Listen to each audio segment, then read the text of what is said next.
Well, hi everyone. My name is Lindsay Stoddard, and I wanted to chat with you a little bit today about my books and about my process of writing and how I became a writer.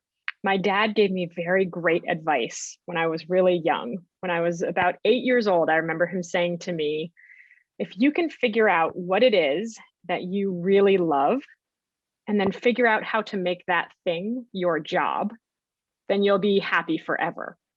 And so for me, as a young kid, it was books. I didn't just want to be any kind of writer. I wanted to write for kids. I wanted to write for children, and I wanted to write specifically for middle grade.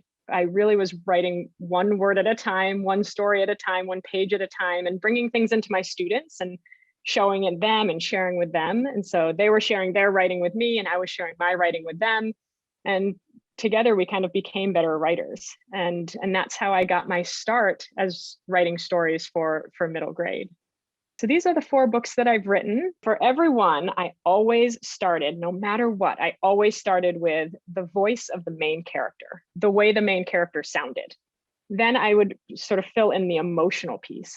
So I really like to start with how the character feels. So how the character sounds and then how the character feels. And I always got these emotions from my own childhood.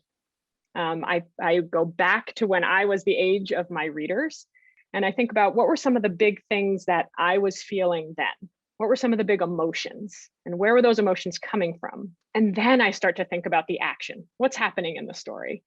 Even if you don't have time to write all the time or even every day or whatever, I would always say, make sure that you're feeling your feelings all the way through, because those are the emotions that you'll find end up in your characters. And the more honestly that you can write them, because you've experienced all of these emotions, is that you'll be able to write them more honestly. Writing isn't easy, and I think that it takes a lot of persistence.